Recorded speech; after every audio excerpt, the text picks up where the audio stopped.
கர்த்தருடைய பரிசுத்த நாமம் மகிமைப்படுவதாக. இன்று அதிகாலையில் தேவனுடைய சமூகத்தில் வர கர்த்தர் நமக்கு உதவி செய்திருக்கிறார்.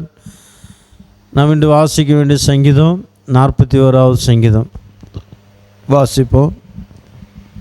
சிறுமைப்பட்டவன் மேல் சிந்தையுள்ளவன் பாக்கியவான்.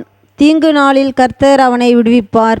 கர்த்தர் அவனை பாதுகாத்து அவனை உயிரோடு வைப்பார். பூமியில் அவன் பாக்கியவானாயிருப்பான். அவன் சத்துருக்களின் இஷ்டத்திற்கு நீர் அவனை ஒப்புக்கொடீர். படுக்கையின் மேல் வியாதியாக கிடக்கிற அவனை கர்த்தர் தாங்குவார். அவனுடைய வியாதியிலே அவன் படுக்கை முழுவதையும் மாற்றி போடுவீர். கர்த்தாவே, என் மேல் இரக்கமாயிரும். உமக்கு விரோதமாய் பாவம் செய்தேன். என் ஆத்துமாவை குணமாக்கும் என்று நான் சொன்னேன். அவன் எப்பொழுது சாவான்? அவன் பேர் எப்பொழுது அழியும் என்று என் சத்துருக்கள் எனக்கு விரோதமாய் சொல்லுகிறார்கள். ஒருவன் என்னை பார்க்க வந்தால் வஞ்சனையாய் பேசுகிறான். அவன் தன் இருதயத்தில் அக்கிரமத்தை சேகரித்து கொண்டு தெருவிலே போய் அதை தூற்றுகிறான். என் பகைஞர் எல்லாரும் என் மேல் ஏகமாய் முணுமுணுத்து எனக்கு விரோதமாய் இருந்து எனக்கு பொல்லாங்கு நினைத்து தீராவியாதி அவனை பிடித்து கொண்டது. படுக்கையில் கிடக்கிற அவன் இனி எழுந்திருப்பதில்லை என்கிறார்கள். என் பிராண சிநேகிதனும் நான் நம்பினவனும் என் அப்பம் புசித்தவனும் ஆகிய மனுஷனும் என் மேல் தன் குதிங்காலை தூக்கினான். கர்த்தாவே, நீர் எனக்கு இறங்கி நான் அவர்களுக்கு சரிக்கட்ட என்னை எழுந்திருக்க பண்ணும். என் சத்ரு என் மேல் ஜெயம் கொள்ளாததினால் நீர் என் மேல் பிரியமாயிருக்கிறீர் என்று அறிவேன். நீர் என் உத்தமத்திலே என்னை தாங்கி என்றென்றைக்கும் உம்முடைய சமூகத்தில் என்னை நிலைநிறுத்துவீர். இஸ்ரவேலின் தேவனாகிய கர்த்தர் அநாதியாய் என்றென்றைக்கும் உள்ள சதா காலங்களிலும் ஸ்தோத்தரிக்கப்படத்தக்கவர். ஆமேன், ஆமேன், ஆமேன், ஆமேன், ஆமேன். ஹல்லேலூயா. கர்த்தருடைய பரிசுத்த நாமம் மகிமைப்படுவதாக. இன்று நம்முடைய தியானத்திற்காக முதலாவது வசனமும் இரண்டாவது வசனமும். சிறுமைப்பட்டவன் மேல் சிந்தையுள்ளவன் பாக்கியவான். தீங்கு நாளில் கர்த்தர் அவனை விடுவிப்பார். கர்த்தர் அவனை பாதுகாத்து அவனை உயிரோடு வைப்பார். பூமியில் அவன் பாக்கியவானாக இருப்பான். அவன் சத்துருக்களின் இஷ்டத்துக்கு நீர் அவனை ஒப்புக்கொடீர். இதில் ஆசீர்வாதம், இரண்டாவது வசனத்தில் ஆசீர்வாதமாக நம்ம வார்த்தை கொடுக்கப்பட்டிருக்கு. முதலாவது வசனத்தில் நாம் என்ன செய்யணும் என்பது சொல்லப்பட்டிருக்கு. சிறுமைப்பட்டவன் மேல் சிந்தை உள்ளவர்களாக இருக்கணும். சிறுமைப்பட்டவன் ஏழை, ஏழையை நாம் சிந்திக்கிறவர்களாக, ஏழைகள் மேல் மனம் இறங்குறவர்களாக இருக்கணும். ஏழைகளுக்கு நாம் ஏதாவது செய்யணும். ஏழைகளுக்கு நாம் ஏதாவது செய்யும்போது நீதிமொழிகளை நாம் வாசிக்கிறோம். ஏழைக்கு இறங்குறவன் கர்த்தருக்கு கடன் கொடுக்குறானா. கர்த்தருக்கு கொடுத்ததை என்ன செய்வாராம்? அவர் திருப்பி தருவாராம். அவர் திருப்பி தந்தால் என்ன எப்படி தருவாருங்க? நீங்கள் ஒரு மனுஷனுக்கு 500 ரூபா கொடுத்தீங்கன்னா அந்த மனுஷன் திருப்பி தரும்போது 500 ரூபா தருவான். அதான் வட்டிக்கு கொடுப்பீங்கன்னா 550 ரூபா கொடுப்பான். நீ என்ன லெவலில் வட்டி போடுறீங்களோ அதுக்கு தகுந்த வட்டியோடு கூட கொடுப்பாங்க. ஆனால் தேவன் கொடுக்கும்போது வட்டி ஈட்டி எல்லாம் சேர்த்து டபுளாக அள்ளி குலுக்கி நிறைஞ்சி பொங்கி வலியத்தக்கதாக கர்த்தர் உங்களுக்கு கொடுப்பார். ஒரு சாதாரண மனுஷனே நீங்கள் கொடுத்ததை மிஞ்சி வட்டியெல்லாம் சேர்த்து கொடுக்கும்போது தேவனுக்கு நீங்கள் கொடுப்பீங்கன்னா எப்படி தருவாருங்க? அமுக்கி குலுக்கி சரிந்து விழும்படி தருவார். ஹல்லேலூயா. அதனால் ஏழைக்கு நம்ம இறங்கணும். ஏழைக்கு இறங்கும் போது கர்த்தர் பலவிதமான ஆசீர்வாதத்தை கொடுத்துருக்கிறார். அது ரெண்டாவது வசனத்தில் பார்க்கிறார். அது முதலாவது வசனத்தில் ஆசீர்வாதம் தொடங்கிடுச்சு. தீங்கு நாளில் அவனை விடுவிப்பார். முதல் ஆசீர்வாதம் என்ன? நான் ஒரு ஏழைக்கு உதவி செய்யும்போது, ஏழை யாராவது உங்கள்கிட்ட ஒரு ஏதாவது செய்ய, உங்கள்கிட்ட இருக்கிறத கொடுங்க. 5 10 1 ரூபாயோ 2 ரூபாயோ கேட்கிற எவனுக்கும் கொடுன்னு சொல்லியிருக்கிறார். எவனாவது உங்கள்கிட்ட வந்து யாராவது உங்கள்கிட்ட வந்து கேட்குறாங்களா, நான் உங்கள்கிட்ட இருக்கிறத கொடுங்க, தவறே இல்லை. எனக்கு அருமையான தேவனுடைய பிள்ளை, ஏழையாக இருக்கணும். ஏழைக்கா நம்ம அநேக நாட்களில் பார்க்குறோம், நிறைய பேர் பிச்சை எடுக்கிறதுனால நல்லா பணம் சம்பாதிக்கலாம் அப்படின்ட்டு பெரிய பெரிய நல்ல வேலையெல்லாம் விட்டுட்டு பிச்சை எடுக்கிறதுலேயும் நிறைய பேர் இறங்கியிருக்கிறதாக கேள்விப்பட்டேன். அது எப்படி உண்மையாக எனக்கு தெரியாது. ஆனாலும் அவங்களுடைய முகப்பாவனை பார்த்து நீங்கள் புரிஞ்சுக்கிடலாம். உங்களுக்கு ஒன்றும் புரியலையா, கிராமத்துக்கு போங்க, எத்தனையோ ஏழை வீடுகள் இருக்கும், ஏழைகள் இருப்பாங்க, சாப்பாடு இல்லாமல் இருப்பாங்க. அவங்கள பாருங்கள், ஒரு வீட்டை பாருங்கள், ஒரு வீட்டுக்கு ஏதாவது செய்யுங்க. மாதம் ஒரு மூணு அரிசி வாங்கி கொடுங்க, ஒரு பால் வாங்கி கொடுங்க. உங்களால் ஏண்டது ஒரு நாள் ஒரு பால் வாங்கி கொடுங்க. பெரிய ஆசீர்வாதங்க. நம்முடைய தகுதிக்கு தகுந்தபடி ஏதாவது ஒரு ஏழைக்கு நீ செய்து பாருங்கள். உங்கள் தகுதிக்கு தகுந்தபடி அரிசி வாங்கி கொடுங்க, பால் வாங்கி கொடுங்க, ஏதாவது செய்யுங்க. ஏழைக்கு நம்ம இறங்குறதுனால நம்ம ஒருபோதுமே குறைந்து போக மாட்டோம். ஏழைக்கு கொடுக்குறதுனால கர்த்தர் நமக்கு என்ன செய்கிறாருங்க, நிறைய ஆசீர்வாதம் வச்சுருக்கிறார். அதான் தாவீது ராஜா சொல்கிற பாருங்க, இதெல்லாம் தாவீதுனுடைய அனுபவம். ஏன்னா தாவீதுடைய சமயத்தில் ஒடுக்கப்பட்டவர்கள், கடன்பட்டவர்கள், நெருக்கப்பட்டவர்கள் தான் தாவீதோடு கூட இருந்தாங்க. தாவீது அப்படிப்பட்டவர்கள் தான் உதவி செய்தார்.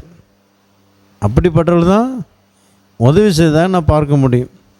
2 சாமியில் அவர் சொல்லுவார், ஒடுக்கப்பட்டவர்களும் கடன்பட்டவர்களும் நெருக்கப்பட்டவர்களும் தாவீதோடு கூட இருந்தாங்கன்னு பார்ப்போம். எனக்கு அருமையான தேவனுடைய பிள்ளை, அப்படிப்பட்டவர்களுக்கு தாவீது உதவி செய்தார்.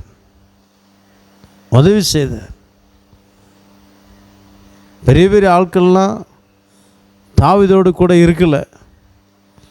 தாவீதோடு கூட இருந்தவர் யாரும் இல்லை, ஒடுக்கப்பட்டவர்கள் தான், கடன்பட்டவர்கள் தான், தரித்திரர் தான் அவரோடு கூட இருந்தது. ஏன் தாவீதோடு கூட ஏன் அப்படிப்பட்ட ஜனங்க இருந்தாங்க? தாவீது உதவி செய்வார் அப்படின்ட்டு அவரோடு கூட அப்படிப்பட்ட ஜனங்க இருந்தாங்க. ஆனால் தாவீது அப்படிப்பட்ட ஜனங்களை புறக்கணித்து தள்ளலை, வச்சிருந்தார். அதனால தான் அவருடைய வாழ்க்கையில் ஆசீர்வாதத்தை பெற்றதுனால தான் அவர் 1 by 1 சொல்கிறார், தீங்கு நாளில் கர்த்தர் அவனை விடுவிப்பார். தீங்கு நாளில் விடுவிச்சாரா, விடுவிக்கலையாங்க? சவுல் எத்தனையோ தீங்கு அவர் மேலே ஈட்டி எடுத்து எரியிறான், வனாந்தரத்துக்கு ஆட்களை அனுப்புகிறான். எத்தனையோ தீங்கு வந்துச்சு சவுல் மூலமாக தாவீதுக்கு. ஆனால் கர்த்தர் அந்த வார்த்தையின்படியே தாவீதை விடுவித்தார். அதனால தான் விடுவிப்பார், நீயும் ஏழைக்கு இறங்குவாயின உன்னையும் விடுவிப்பார் என்று சொல்லுகிறார். கர்த்தர் அவனை பாதுகாப்பார். 2வது வசனம், கர்த்தர் அவர்களை பாதுகாப்பார், கர்த்தர் அவர்களை உயிரோடு வைப்பார், பூமியில் அவன் பாக்கியவானாக இருப்பான், அவன் சத்துருகளின் இஷ்டத்துக்கு அவனை ஒப்பு கொடுக்க மாட்டார். சத்துருகளின் இஷ்டத்துக்கு ஒருபோதும் ஒப்பு கொடுக்க மாட்டாருங்க. கர்த்தர் இந்த பூமியில் பாக்கியவான்களாக நம்மளை வைக்க விரும்புகிறார். சத்துருடைய இஷ்டத்துக்கு ஒப்பு கொடுக்க மாட்டார். நாம் ஏழைக்கு இறங்கும்போது, இறங்கி நம்ம கடன் கொடுக்கும்போது நம்மளை ஒருபோதும் நம்முடைய ஏசப்பா சத்துருடைய இஷ்டத்துக்கு ஒப்பு கொடுக்க மாட்டார். சத்துருடைய கரத்தில் ஒப்பு கொடுக்க மாட்டார். தீங்கு நாளில் கர்த்தர் பாதுகாப்பார். இந்த பூமியில் பாக்கியவான்களாக இருப்போம். ஒரு தீர்மானத்தோடு இந்த நாட்களை நாம் தொடங்குவோமாக. தீர்மானிங்க, ஏழைக்கு ஏதாவது உதவி செய்யணும். இந்த நாள் முதல் நான் ஏழைகளுக்கு ஏதாவது உதவி செய்வேன். எங்கே இருக்கிறாங்க ஏழைங்க? தேடி பிடிங்க. தேடி பிடிச்சி ஒரு ஏழைக்காவது நீ உதவி செய்து பாருங்கள். உங்கள் குடும்பத்தில் ஆசீர்வாதம் எப்படி வருதுன்னு பாருங்கள். நான் கேரண்டி கொடுக்கங்க. நான் என்னால் ஏண்டதில் நான் ஒரு சின்ன மாதம் சின்ன ஒரு தொகை நான் ஏழைகள் கொடுக்குறேன். என்னால் ஏண்டது சின்ன தொகை. எனக்கு கர்த்தர் எப்படி கொடுக்குறாரோ அப்படி நான் என்ன செய்கிறேன், மாதம் ஏதாவது ஒரு ஏழைக்கு நான் செய்கிறேன். நான் பெருமை பாராட்ட ஒன்றுமே இல்லை. எனக்கு நான் வேலை செஞ்சது இல்லை. எல்லாம் என் அப்பா கொடுத்தது, எல்லாம் என்னை ஏசப்பா கொடுத்தது. அவர் கொடுக்கறதில்ல நான் ஏதோ கொடுக்குறேங்க. கர்த்தர் என்ன இதுவரை சாப்பாட்டுக்கு வழி இல்லாமல் இல்லை, செழிப்பாக ஏசப்பா நடத்துகிறார். எங்களை செழிப்பாக நடத்துகிறார். நல்ல சாப்பாடு, நல்ல சந்தோஷம், நல்ல சமாதானம். சொந்த வீடு தான் இல்லை, சொந்த ஆத்துமாக்கள் தான் இல்லை. ஆனால் கர்த்தர் நிறைவான சமாதானத்தை கொடுத்துருக்கிறார், நிறைவான சந்தோஷத்தை கொடுத்துருக்கிறார், நிறைவான திருப்தியை கொடுத்துருக்கிறார். அதானங்க நமக்கு வேணும். இந்த உலகத்தில் நமக்கு என்ன வேணுங்க? அதை விட மேலான சந்தோஷம் என்னங்க? அதை ஏழைக்கு கொடுத்து பாருங்கள். கர்த்தர் எல்லா தீங்குக்கும் விலக்கி காப்பார், எல்லா சத்துருடைய இஷ்டத்துக்கும் விலக்கி காப்பார். இந்த பூமியில் பாக்கியவான்களாக கர்த்தர் நம்மளை நிறுத்துவார். நாங்களும் விசுவாசிக்கிறோம். இந்த பூமியில் இவர்களை போல பாக்கியவான்கள் யாருமே இல்லை என்று சொல்லத்தக்கதாக எங்களையும் மாற்றுவார் என்று நாங்கள் விசுவாசிக்கிறோம். தாமதமானாலும் கர்த்தர் சீக்கிரமாக செய்வார். ஹல்லேலூயா. உங்களுடைய வாழ்க்கையிலூட கர்த்தர் செய்வார். ஏழைகளுக்கு உதவுகிறத மறக்காமல் தவறாமல் செய்யுங்க. கர்த்தர் ஒவ்வொருத்தரையும் ஆசீர்வதிப்பாராக. ஆமென்.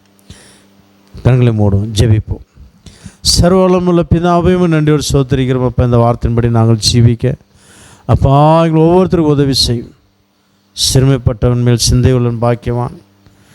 கர்த்தர் தீங்கு நாளில் அவனை விடுவிப்பார். கர்த்தர் அவனை பாதுகாத்து அவனை உயிரோடு வைப்பார். பூமியில் அவன் பாக்கியவானாக இருப்பான். அவன் சத்துருக்களின் இஷ்டத்துக்கு அவனை நீர் ஒப்புக்கொடீர் என்று சொல்லப்பட்ட வார்த்தையின்படி கர்த்தாவே நாங்கள் சிறுமைப்பட்ட ஜனங்களுக்கு உதவி செய்து நீர் எங்களுக்காக வைத்திருக்கிற அந்த ஆசீர்வாதத்தை பெற்றுக்கொள்ள, எங்களுக்கு விரோதமாக கிரியை செய்கிற எல்லா சத்துருடைய சிந்தனைகளுக்கும் எங்களை ஒப்புக்கொடாமல், எல்லா விபத்துகளுக்கும் எங்களை விலைக்கு பாதுகாத்து, இந்த பூமியில் எங்களை நீர் ஆசீர்வாதமாக பாக்கியவான்களாக நிறுத்தும்படியாக நீர் உதவி செய்யும்படியாக நாங்கள் ஜெபிக்கிறோம். உம்முடைய நாமம் மகிமைப்படட்டும். உம்முடைய கிருபைகளோடு கூட இருக்கட்டும். ஆசீர்வதியும். தேவ சமாதான ஆளுகை செய்யட்டும். ஆண்டவரே, இந்த நாள் முழுவதும் எல்லாருடைய பிரயாணங்கள் கூட இருந்து பாதுகாத்து கொள்ளும். எல்லா விபத்துகள் நின்று விலைக்கு பாதுகாத்து கொள்ளும். திடீர் மரணங்கள் எதுவும் நடக்காதபடி இந்த பிள்ளைகளை பாதுகாத்து கொள்ளும். அப்பா சோத்திரம், சோத்திரம் ஆண்டவரே, சோத்திரமையா, சோத்திரம்.